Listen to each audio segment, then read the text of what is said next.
Hello and welcome to the mvcconf live stream. We've got 4 other tracks running all day today. You can see them at mvcconf.com.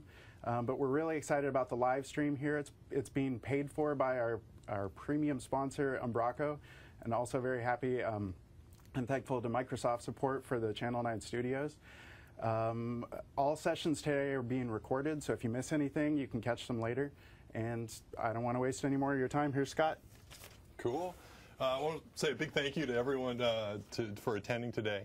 And for those of you that have either missed the sessions that have already happened earlier this morning or didn't get a chance to register in time to attend the sessions that are happening the rest of the day, I did want to make sure to point out all the sessions are being recorded, and I'll make sure we do a blog post that links to all of them a little bit later on this week once they're actually posted for you to view offline. And so all the content that you see here, either live today or if you miss it, you can always catch up and see it a little bit later. Today's kind of a bit of a special event in the sense of it's the second annual mvcconf that we've done.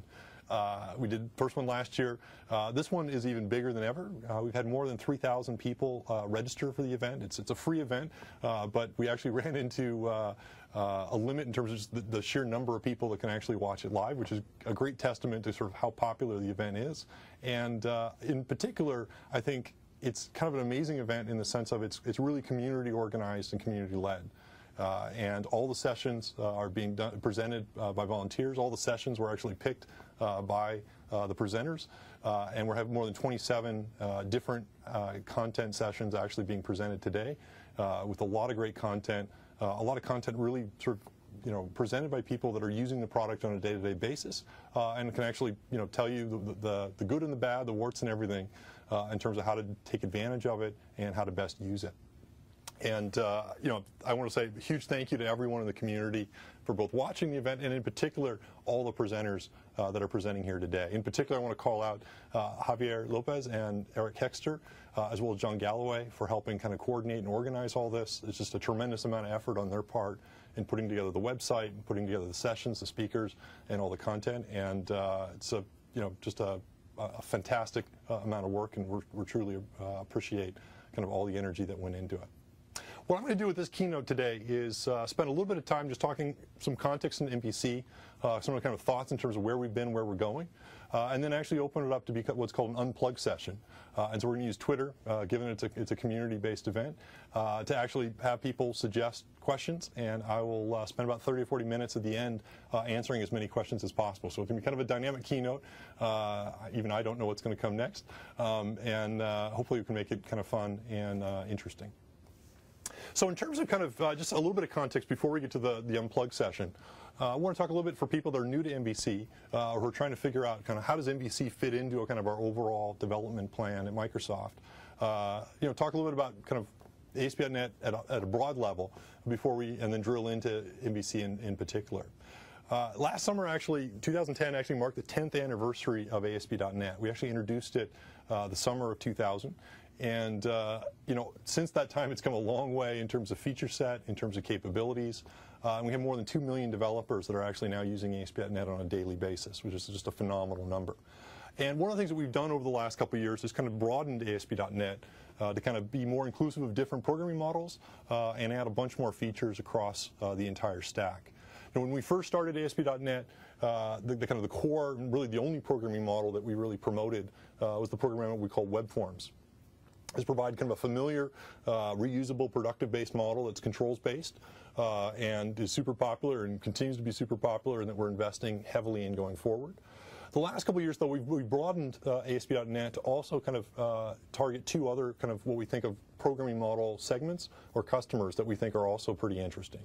And our goal here is not to actually replace our existing stuff, but actually to kind of broaden ASP.NET so that regardless of what your particular programming preference or language preference is, that you can actually take full advantage of it using something you find really approachable and that you really like. One of these, obviously, is MVC, which is what today is all focused about. And our goal with there was to kind of provide a programming framework option that was very powerful, had really rich extensibility, and a lot of the sessions you'll see here today are about extending it in interesting ways, and that really embraced kind of an agile-based development workflow, both in terms of how we build it, but also the features and the capabilities that we introduce with it. Also, more recently, last month, we shipped our first release, what we call Web Matrix, which is kind of another part of ASP.NET that's aimed to kind of be sort of simple, light, and fast. And it includes both a core kind of ASP.NET we call Web Pages model, which is based on the Razor View engine, for those of you from MVC that are familiar with that. It's kind of designed to kind of enable you to get stuff done quickly and kind of bring with it a very few amount of concepts that you need to master in order to get things done. The core thing about all these sort of different options, though, is they're all built on top of the core ASP.NET and the core .NET framework. And what that means is most of our investments that we make with .NET and with ASP.NET automatically apply to all three of those. And so when things like recently we've shipped IS Express and SQL CE and some of the data improvements that we're making with EF Code First, because they're just part of .NET, part of Visual Studio, all those improvements will actually apply regardless of whether you're doing it with Web Matrix, Web Forms, or MVC. And you're going to see us continue to kind of invest along those lines going forward to make sure that all of the investments that we do kind of apply as much as possible to all three of those different programming models. You're going to see over the next couple of years a bunch of improvements to each of the three that borrow concepts and ideas from one of the others. So, for example, with ASP.NET 4, with Web Forms, we added the concept of routing that we first pioneered with MVC, with the first MVC release. In the next release of Web Forms, you're going to see us bring a lot of the model binding and some of the more powerful validation and model-based validation approaches that we've had in MVC to Web Forms as well. And so the data controls inside Web Forms will be able to take advantage of those types of concepts directly. Likewise, we've taken concepts from Web Forms and from Web Matrix and are bringing them into MVC as well, where appropriate. One of the things that I think with the new MVC 3 release that we just shipped that people are most excited about is this new view engine that we call Razor. And as an example, Razor was actually originally developed for Web Matrix, not actually for MVC.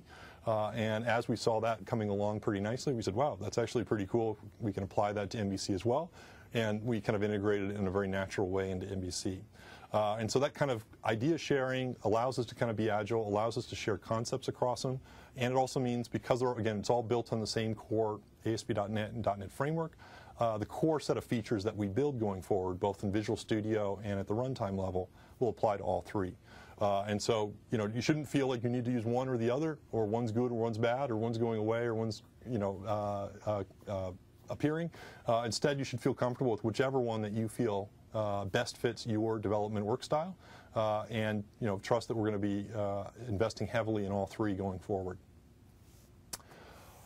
So let's, that's a little bit in terms of the broad ASP.NET. Let's actually maybe get more specific on a few thoughts on ASP.NET MVC in particular, and then we'll open it up to questions and kind of adapt the course on the fly based on kind of what you want to hear from me. As I mentioned, we kind of introduced ASP.NET MVC about 2 years ago. It was the first release shipped. And our goal with it was to really provide a very powerful, extensible, and agile-based web framework. And we think we've kind of done a pretty good job of doing that. I'd say one of the things that about the ASP.NET MVC option is it's not the first MVC option that's been out there. Different frameworks, Java, Smalltalk before it, have had MVC frameworks really for 15 or so years. And so, introducing it, some people might say, hey, are you kind of coming a little bit late to the market? In some ways, maybe we did. At the same time, though, I think one of the things that's given us the ability to do has been to kind of really think through what we wanted to do. Frankly, borrow best practices from a variety of other frameworks out there, and really look at how can we innovate and provide unique value on top of .NET, on top of Visual Studio, and on top of ASP.NET. And that's been kind of our approach throughout the project, has been to try to figure out kind of, how can we synthesize as many ideas, throw out the things we don't think are good, incorporate the things that we think are good, and then try to figure out also at the same time what are some of the unique things that we can bring with .NET that we think really add a lot of value. One of the kind of, I'd say, design philosophies that we've tried to embrace has been kind of an agile-based development workflow, and kind of try to, at the same time, incorporate kind of this kind of concept that if you're a basketball fan, you might have heard Coach John Wooden used to say, which was be quick but don't hurry.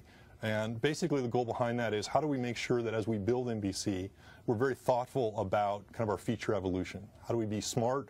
How do we be thoughtful? How do we be consistent across the different releases? And at the same time, move as fast as we can. But don't move so fast that you can actually make mistakes or introduce features that you then obsolete in the next release, and instead try to get a really kind of regular cadence going in terms of the development workflow that allows us to kind of be fast but not too quick. And in general, I think the teams kind of embrace, the development teams embrace that quite a bit, and that's kind of allowed us over the last 2 years to deliver 3 steady releases on kind of a pretty much annual release cadence. So in V1 we introduced in March of 2009, V2 was March 2010, and V3 we just shipped about 2.5 weeks ago. And what you're going to see going forward over the next couple of years is us pretty much keep to that same annual cadence. We think that's a pretty good workflow.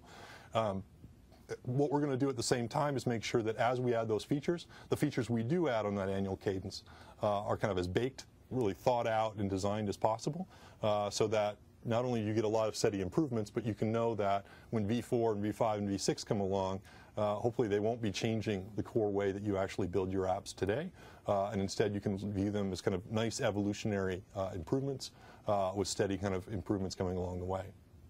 One of the things I should mention here is we've got 3 kind of releases that we've shipped in 2 years. We've also shipped 16 ASP.NET MVC preview releases before we ship those, which is kind of, I think, probably for any Microsoft product, probably the most previews we've ever done. And part of the goal behind that, and part of the reason behind that, was kind of this, like as I mentioned, kind of be quick but don't hurry, is to make sure that we get the feedback from the community, to make sure that we are building the right set of features, and to make sure that we take our time if we don't think we have it right yet before we ship. And you're going to see, again, that kind of cadence of kind of regular previews, lots of interactive feedback, something that will continue forward with MVC. And if you look at other releases that we've done recently, like the new EF Code First release, we've tried to take that same approach across those other .NET Framework technologies, and not be afraid. If we need to, let's add another preview. Let's make sure we get it right, and at the same time try to move quickly, but not too quick that we make mistakes. And so that's generally kind of a philosophy that we're trying to do across .NET, and I think hopefully it really leads to kind of much better products, products that are really built with your feedback in mind, and can really enable a bunch of great things. So I mentioned we're kind of right now on kind of an annual release cadence. The V3 release we just shipped last month has a ton of improvements.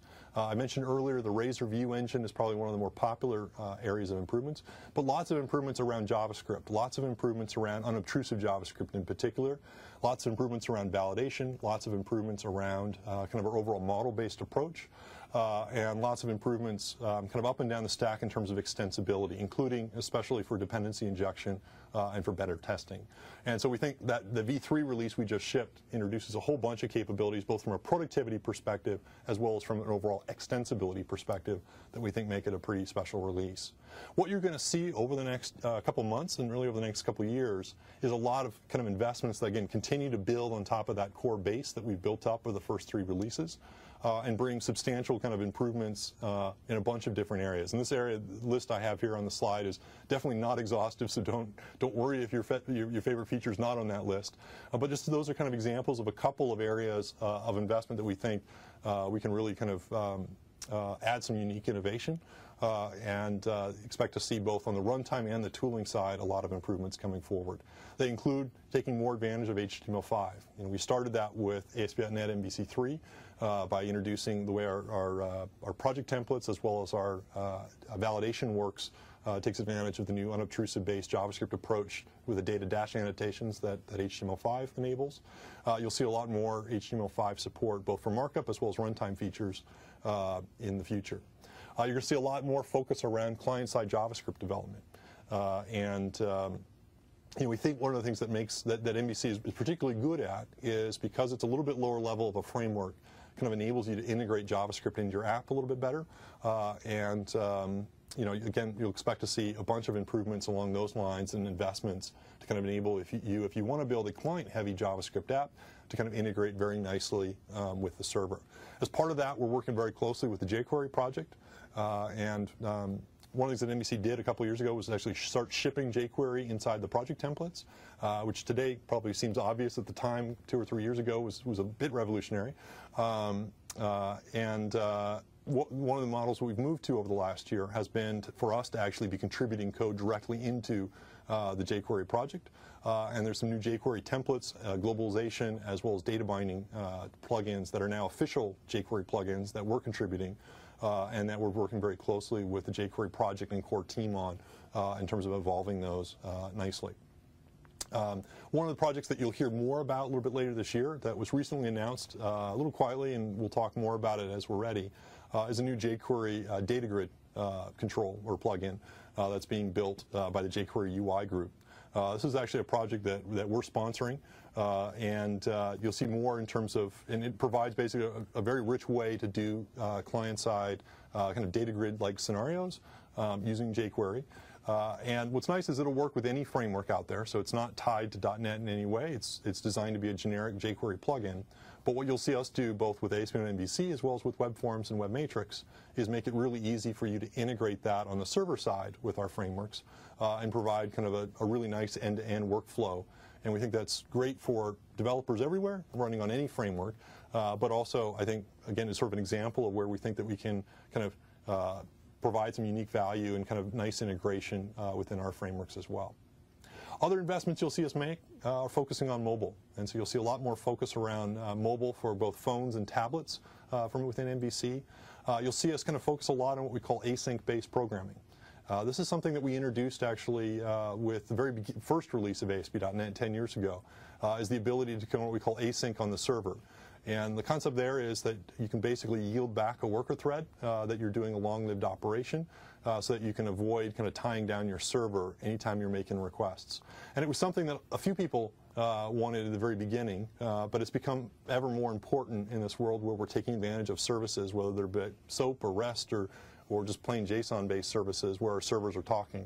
The challenge always with async has been how do you kind of program it so that it's frankly not a bunch of spaghetti code when you do it, because doing the right kind of code to yield back a worker thread turns out to be fairly messy if you do it right.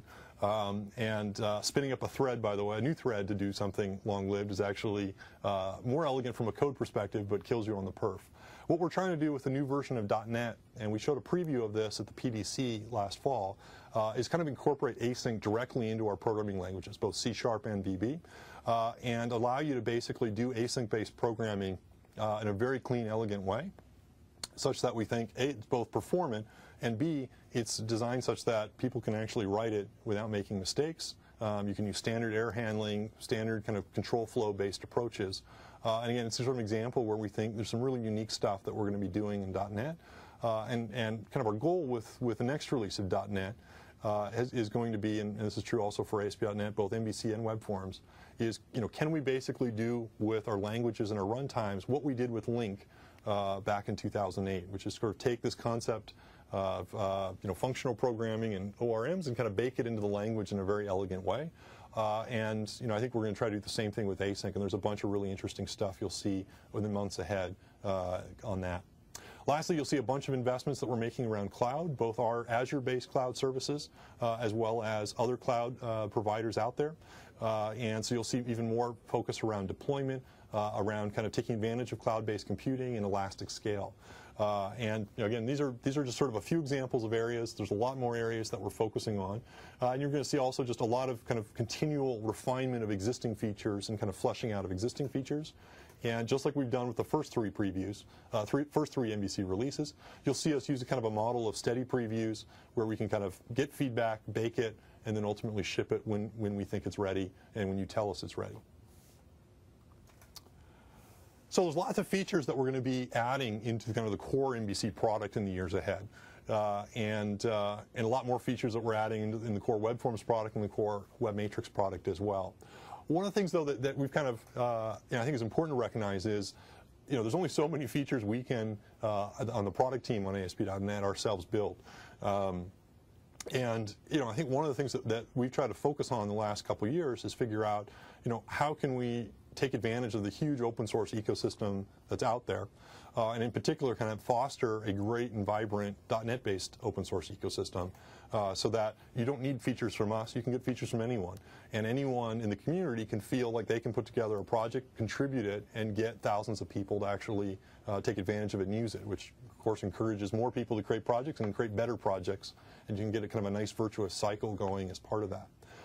And kind of, one of my goals is to try to figure out how can we make open source just a standard part of every .NET development project, and have it so that consuming and using an open source library is as natural as doing a right-click add reference within Visual Studio to an existing kind of built-in .NET component. And I think doing that, again, will enable a ton of innovation, a ton of vibrancy, and really allow us to move even faster from a development framework and platform. One of the things that we've introduced and shipped the kind of the V1 release of last month is this project we call NuGet. And it's named by the community. Basically, it's a package manager for .NET. It's not specific to ASP.NET, and it's certainly not specific to ASP.NET MVC. It'll actually work with any .NET project. So whether it's an ASP.NET, Web Forms, or MVC, whether it's a WCF, Silverlight, WPF, WinForms, any project type inside Visual Studio can consume and easily use packages that are published on NuGet.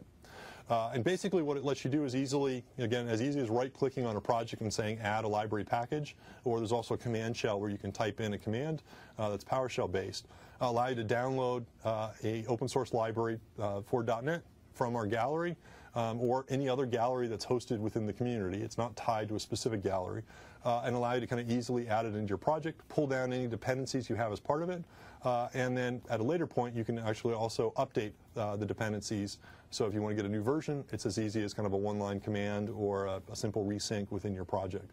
And again, the goal is how do we kind of enable and foster anyone to create these projects. And we've had almost 700 projects added to NuGet in the last couple weeks. If you haven't been there before, go to nuget.org. The website's still under construction, so there's a lot more features coming. Eventually, it'll support comments. It'll support ratings.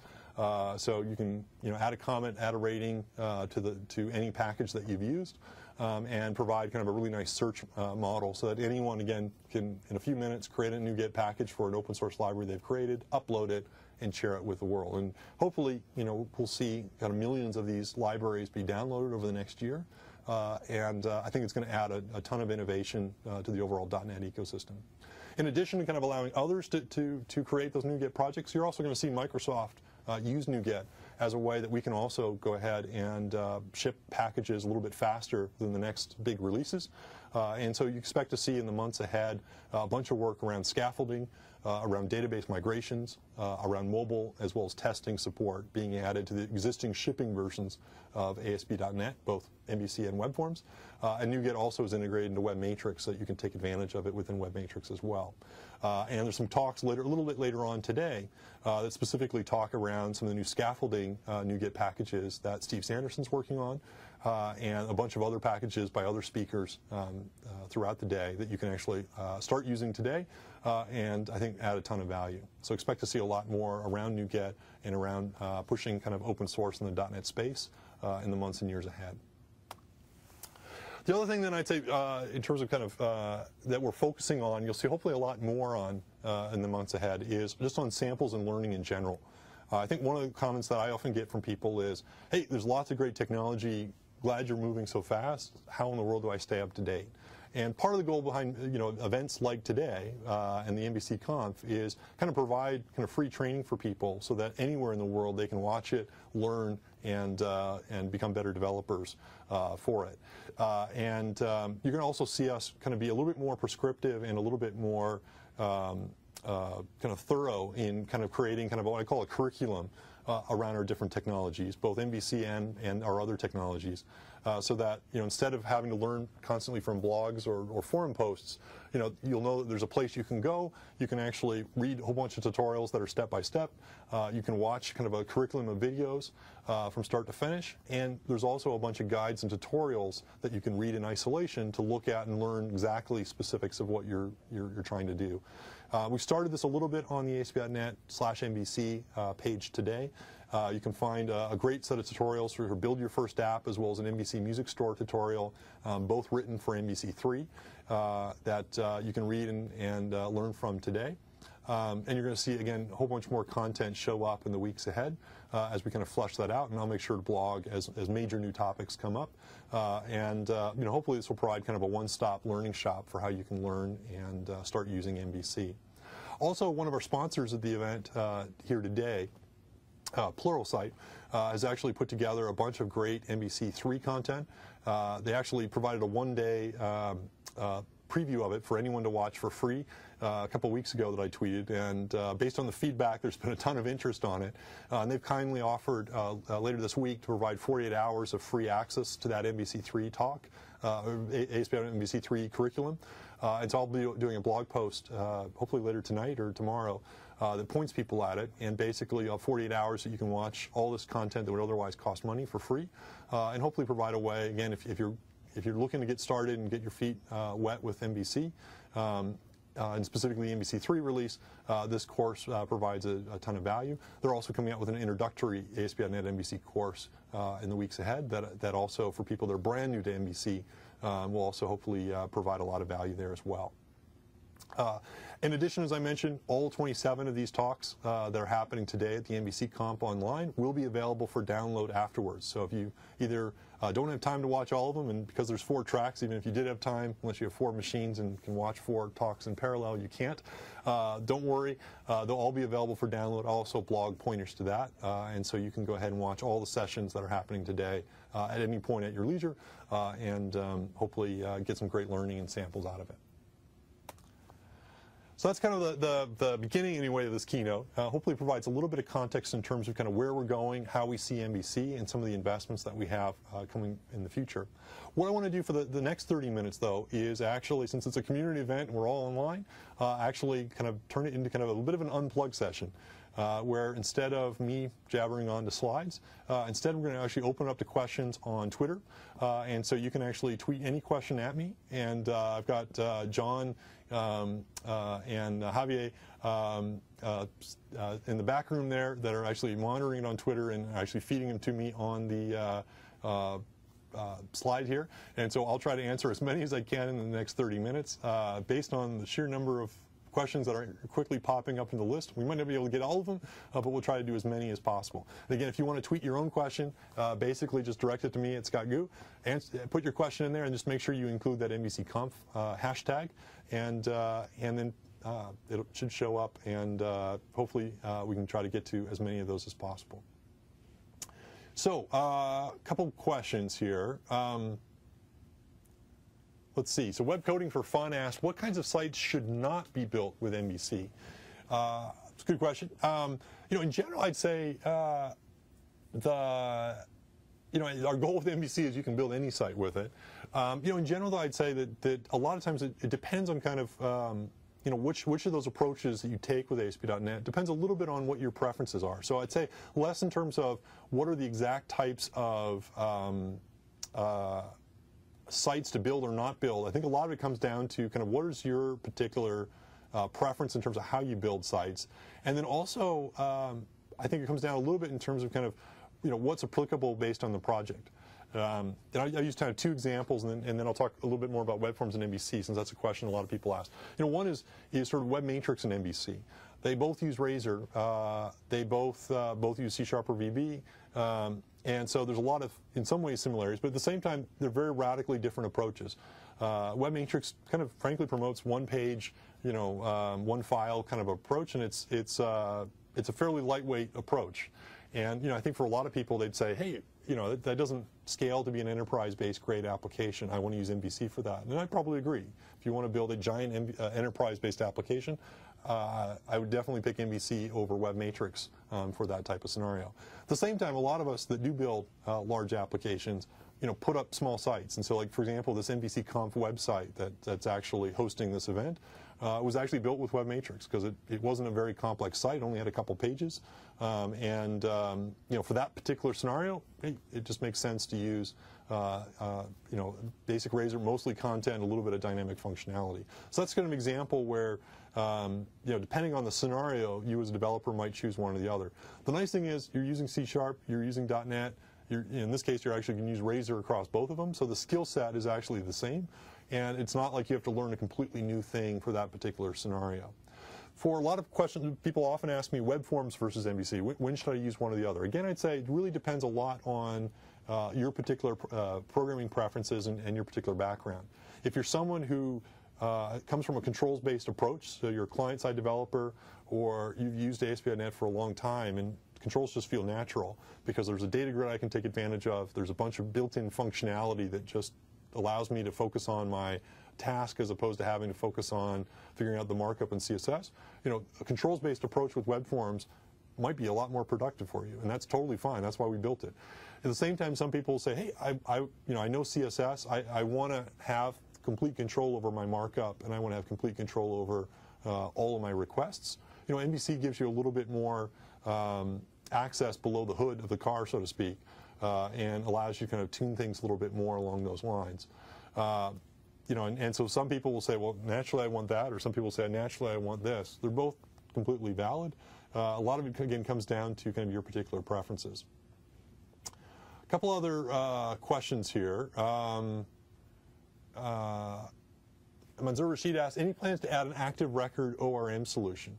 And so for people who don't know, active record's a pattern for building ORMs where you typically have your domain model object, might have, for example, a save method, and it's popular with a bunch of frameworks. We have with EF and with Link to SQL, we've kind of used a slightly different based ORM approach that we call unit of work, where you still have plain old domain objects, so things like product and category. But instead of calling a save method on the model objects, you typically call it on what we call a context object that kind of coordinates the work. And one benefit of that is you can actually easily scope a bunch of updates and then save them all in one go. In general, I'd say we don't have plans to build our own active record-based pattern.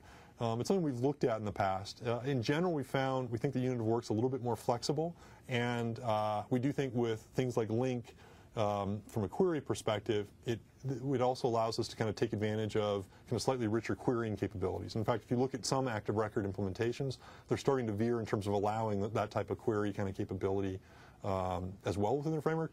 One nice thing, again, about kind of the approach we've taken is we think it tends to work better for multiple objects and just kind of scale and coordinate across them.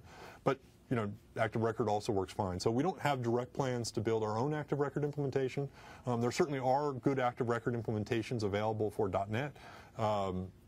There's the Castle active record pattern. There's Subsonic and others that provide a pretty clean approach. And so we definitely want people to build them and use them. But we don't currently have any plans to directly bake one into the product. I am pretty bullish right now about the EF Code First library that I've kind of blogged about a lot over the last 6 to 8 months. I think you're going to see us kind of embrace and use that even more in the future. The nice thing about it is it does allow a very clean, kind of we call POCO-based approach, where you can just create a standard set of classes, no base class, no interfaces, no data persistence information at all. And I think kind of does a really nice job of both providing power, but more importantly, keeping the code just super, super clean and providing kind of the simplicity that I think people tend to like about other active record implementations without sacrificing any of that power. And so I think you'll see us kind of going forward probably promote that as kind of, I'd say, the recommended or default option. There's lots of other ORMs, there's lots of other data access that we'll obviously support, some of which we actually build, but also obviously things like in Hibernate and others that are provided by the community. I think you'll see us in some of our samples probably use EF Code First kind of going forward, probably as kind of our default approach, and at the same time make sure that all our features are designed so they can work with any ORM and any data access technology, and so you're not tightly coupled to any particular one. Post Hope Live said, how dedicated is Microsoft to the Orchard project? For people that don't know, Orchard's a project that we kind of launched the V1 of last month. It's an open source project that we're providing. It basically provides kind of a framework for doing CMS, content management, blogging, and kind of just an overall platform so that when you build a site, instead of starting with kind of a blank site or a site with a couple content pages, you can actually start with a full CMS and blogging engine. So you can pick a theme, and instead of writing code to populate all that content, you can actually use an in-browser interface to actually enter the content, approve the content, and so forth. It's been a pretty popular project, and frankly, even more popular than I think we thought. I think we've had more than 30,000 downloads in the first 3 weeks alone of the project.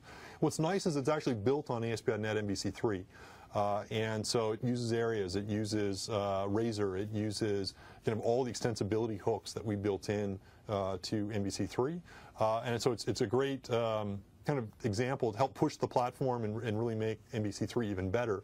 But it also kind of really takes advantage of that in kind of, I'd say, a deep way. And so the question is, how kind of committed are we to it?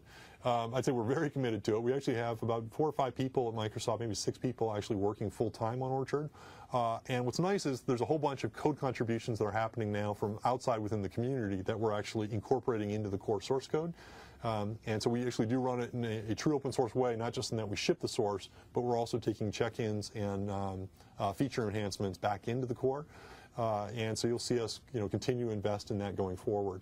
And I think in general, from a it's something I didn't talk about in the keynote, but it's something that we're kind of focusing on, which is not only how do we add kind of, I'll call it core development features into the base platform, but kind of look at how do we build up the stack.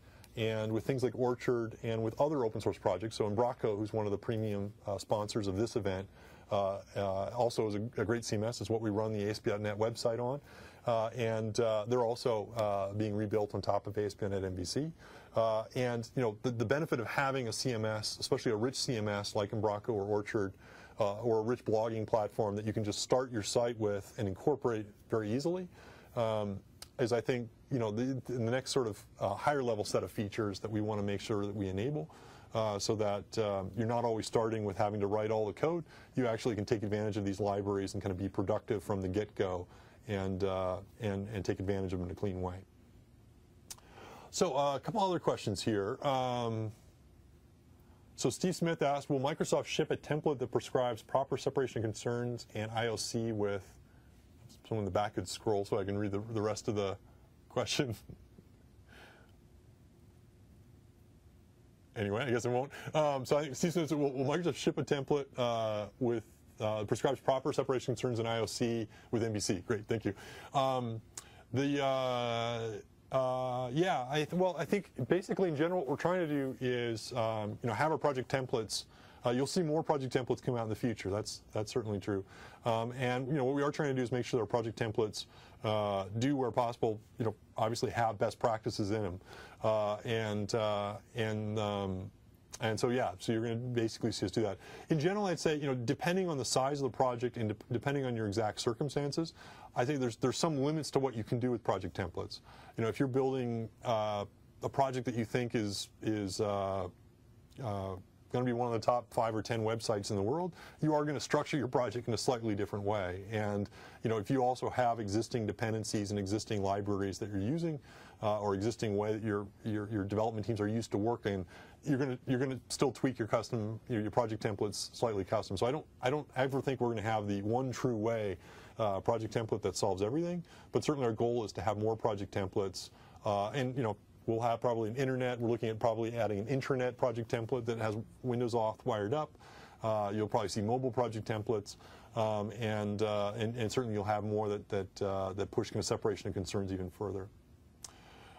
Manzura asked another question, which is, any plans for a web asset management system with ASP.NET, like the sprite control but more full-blown? Yes. I think my team's about to kill me because I'm going to disclose a new feature that's coming. But that is something that we're looking at doing, which is provide kind of what we call asset management support inside ASP.NET. The way we're going to do it, kind of in reference to kind of the keynote, some of the discussions I had earlier, we're going to build it in such a way that every ASP.NET project can take advantage of it, not just MVC, but web forms and web matrix. And basically it'll provide a pretty elegant way to do kind of script, CSS, and kind of overall asset management, so that you can do things like combining files for fewer requests, which speed up your page, and do things like minification and so forth. And so that is something that we're looking at doing. and you'll see investments on. There's also a bunch of great NuGet projects already out there that do similar things,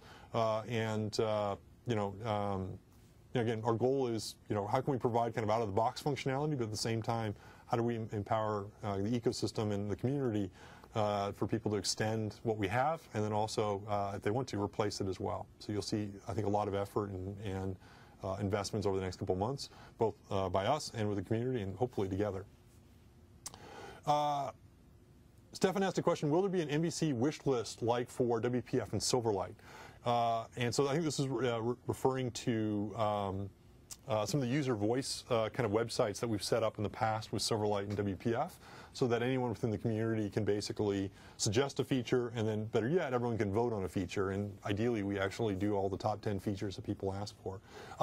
Yep, I think the answer is yes. If we don't already have plans to set one up, I think Phil's back there in the room watching me, and so hopefully we can figure out some way to create that website.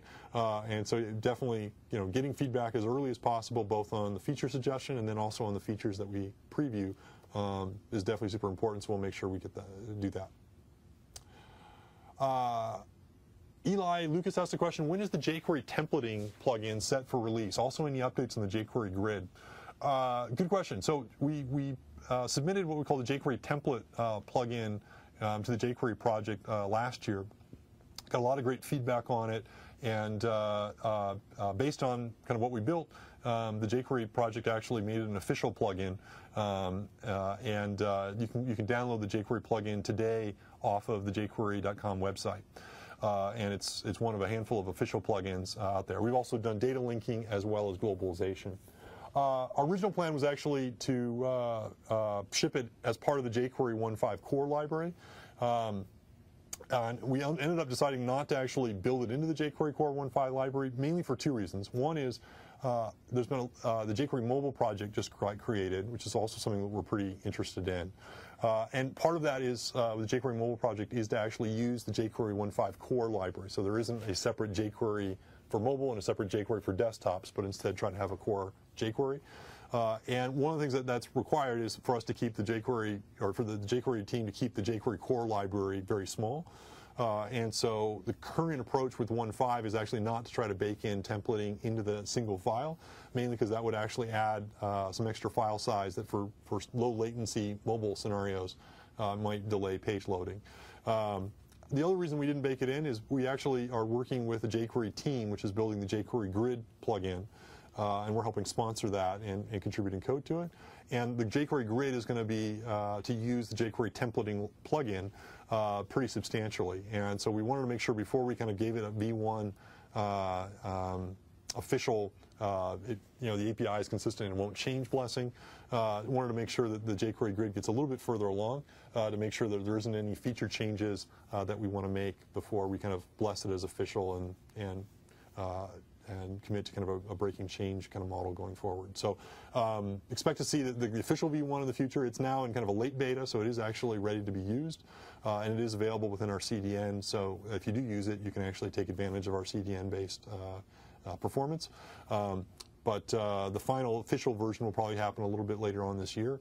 And there's a blog post that recently came out on the jQuery UI team blog post about giving an update around the jQuery grid control, grid plugin. And so you can find that, and I'll tweet a link to it later today from the jQuery project lead that's driving it, talking about it a little bit. Couple other questions. Jeremy asked a question, will Expression Web get support for Razor and SQL Server Compact? So specifically kind of some of the web matrix features that we added. I believe the answer is yes, although I don't know the actual ETA on that. But I believe the answer is yes. Scott Poo asked a question, any plans for an orchard-type project built on MVC for the e-commerce domain? I think there's actually a few MVC projects out there now that are specific to commerce. I need to look some up, so I'm not 100% sure, but I believe there is actually some good projects out there that you can take advantage of, and that is something that we're looking to incorporate into Orchard. So the way that Orchard's been built is it's a fairly pluggable kind of core, and it basically allows you to kind of add libraries from a variety of places, and I believe there's actually an Orchard Commerce project, now I think about it, that is actually being added, so that you can create a Orchard project, get content management, get blogging out of the box, and then you can easily incorporate from our gallery a commerce module and basically get commerce functionality as well. Jerome asked a question, is Microsoft considering making a Selenium-like UI testing tool? So if we're doing kind of, I think, automated and integration style testing with MVC and presumably ASP.NET. We actually do have some automated UI testing tools built into Visual Studio, I think Premium and Ultimate editions today. And I think what you will see us do is and I mentioned that a little bit in the keynote, and from a roadmap perspective, is you're going to see us incorporate more testing, higher level testing libraries, including integration style testing, into kind of the MVC roadmap going forward. Unclear whether we're going to create a new one, or where possible, what we really like to do is actually work with the community. And so I'm not sure whether we're going to create an alternative to Selenium, or we might just use Selenium, or we might use something else that's out there. But ultimately, I think we think with things like NuGet and kind of that approach, hopefully we can have some really nice testing helper libraries that people can use that kind of again are tailored, that can be community contributed, and that really provide kind of a suite, both unit testing but also integration and UI testing support for MVC. Chris asked a question, will jQuery Mobile get built into an MVC template for a file new mobile site experience? It's a good question. I kind of mentioned jQuery Mobile is something that we're pretty interested in a little bit a few minutes ago. jQuery Mobile is definitely something we're looking at, and it's something that we're kind of experimenting with, giving feedback on, and trying to figure out how can we kind of integrate it nicely into MVC. Certainly, I'm sure there will be jQuery Mobile project templates out there. Ideally, if we think it fits all of our needs, I think you'll see us probably add a jQuery Mobile project template to MVC in the future. jQuery Mobile is still in kind of the alpha. I think it's the alpha 3 stage right now, and so that's why we haven't looked at adding it in officially into the product yet. But it is something that we're looking pretty closely at, and I think as soon as it's baked, you'll probably see us have some default project templates that take advantage of that. And I think you'll see other richer mobile support in the future as well. So it'll go far beyond just that. I think you'll see some pretty nice server-side runtime features to better support mobile as well as HTML5 in the future as well. Aludani asked the question, any plans to support F# in ASP.NET and ASP.NET-MVC in the future? We actually do support F#. I think we support we don't have out-of-the-box support for F# with ASP.NET or MVC today, but there is actually a F# project template that someone actually in the community has posted, and I think I tweeted a link to it in the last couple of days or within the last week. And so you can actually, it's sort of the starter of one. You certainly also can go ahead and use F# for class libraries and then reference them from either a VB or C# based ASP.NET or ASP.NET MVC project. And when I say one thing that we have seen from a few people has been to use F# for some other logic, in particular anything doing with sort of financials or kind of numerical analysis. Write that in F# and then consume it from within their C# VB project. So that's definitely fully supported today. Saron asked a question. I'll mention the people in the back there. I think I skipped a question. I didn't mean to skip a question. If there's any way to bring the question back, I can go back and answer that one. But Saron asked a question while we're trying to see if we can get that old question back, which is what improvements are coming for HTML5 support in ASP.NET and in Visual Studio going forward.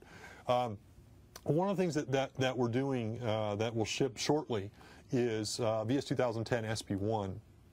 And SP1 includes a bunch of new tooling support inside Visual Studio, specifically to enable kind of IntelliSense as well as markup schema support for HTML5.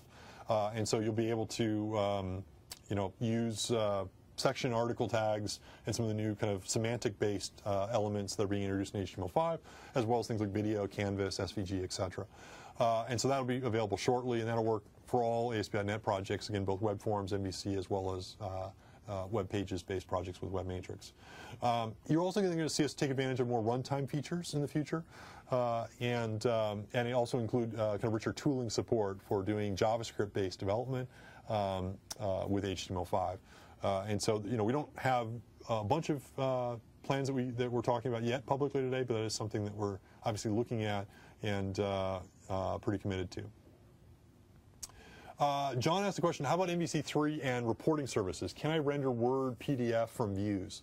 It was a question that John Gilad asked.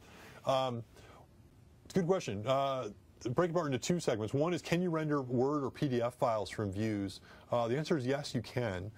Typically in an MVC project, you do it in one of two ways. Either you can have a helper inside a view that internally encapsulates a bunch of things, or what oftentimes people will do is inside their view they'll link to another action method within a controller that basically returns a kind of binary result or a file result in MVC parlance, and you could basically retrieve from a database or from the file system a Word or PDF file that you have, and then within MVC, instead of returning a view result and saying return view, you can say return file, and I think there's an overload that allows you to actually pass in a byte array, and you can set the MIME type. And so that provides a pretty easy way that you can stream PDF as well as Word or any, frankly, file type that you want from within your MVC application. Question was, what about reporting services, and in particular SQL reporting services? Is there support for adding reporting services scenarios to MVC? I don't believe we have built-in support there in the future. Certainly any reporting services API, though, you can take advantage of within MVC. And I believe that's something that the reporting services team in SQL is looking at doing in the future, but I'm not 100% sure on the plans. Good question from F. Giotto. I'm trying to pitch MVC to a client. Are there good examples of live apps using MVC? There are lots of good examples. I'm trying to think of ones that I'm allowed to say publicly. There's a bunch of really large sites that I want to be careful before I announce, because I don't actually have permission from those sites to announce them, so I have to, as much as I really want to, and I know a lot of people that are working on this conference actually work for them, you need to be careful, because I don't want to get in trouble with the powers that be at those companies if I accidentally disclose their technology decisions. But there are a lot of sites out there. Some of the largest e-commerce sites, some of the largest content management sites that are in the world are built on ASP.NET MVC. One that I can mention that is kind of, I think, one of the top 5 sites by traffic in the world now is the Bing properties within Microsoft, both Bing Search as well as some of the new Bing properties like I think mapping and jobs and things like that are now built with MVC, and let's just say they withstand a ton of load and a ton of traffic on them. One of the reasons that actually, I think I'll talk a little bit about Bing since it's our property, that MVC was particularly attractive to them was the support that we added in the last release of MVC, which is for async support. And so they've actually found that the ability to kind of yield back worker threads while they do kind of async execution on the back end for getting search results and so forth kind of led to a dramatic performance win and reduction in terms of the number of servers. And so if you're looking for one of the top 5 sites in the world, that is one of them. And certainly when you look at the top 5 sites in the world, typically most of those sites are pretty custom sites, and so it's great to see them use kind of an off-the-shelf framework and be able to kind of withstand the load and reduce the number of servers and grow their share. Other kind of big sites out there that have been very public about their MVC support. StackOverflow.net is one that we mention a lot, and I know both Spolsky as well as Jeff Atwood talk about the success they've had with MVC a lot there. It's a great site in the sense of just the story behind it. They started with an idea, they put up one server with one database running on the same box, and they've kind of really just built kind of a huge viral community. I know a lot of people watching this event use the site on a daily basis. The performance of it, overall experience is just great. And I think now they're up to like 3 servers that they run on it, but the load that they're able to take on those 3 servers They're now a top 1,000 site. Maybe they're up to 4 or 5 servers. But when you look at equally comparable servers by load and page views, it's really a fraction of MVC allows you to do the same number of load and the same type of responsiveness with a fraction number of servers. Lots of other Fortune, I'd say, I know of at least 3 or 4 top 100 sites with done by sort of the Fortune 1000. I don't think publicly disclosed their technology decisions, but are either built on MVC or shortly about to go live with MVC. So in general, I'd say we're seeing a lot of pretty big sites, a lot of interest, and there's a lot of proven technology, proven businesses out there now that are built on top of MVC. Aaron on the web asked, any plans to get the MVC3 binaries on Azure soon? Good question.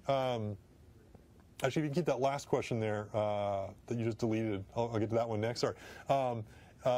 The question was, is there any plan to get the MVC3 binaries on Azure? I believe I thought actually in the last couple of days they were just uploaded to Azure. But if they're not, or your VM hasn't been updated with it yet, one of the things you can do is there's a blog post that I did I think a week or 2 ago that talked about how you can embed Azure or embed MVC so that you can actually inside the bin directory of your application so that you can easily deploy it to a server that does not have MVC installed. So you don't need to have MVC installed on your remote hosting server. If you got .NET 4, you basically can just add the assemblies to the bin directory, and then when you do a publish, it'll just work. You can use that same approach with Azure.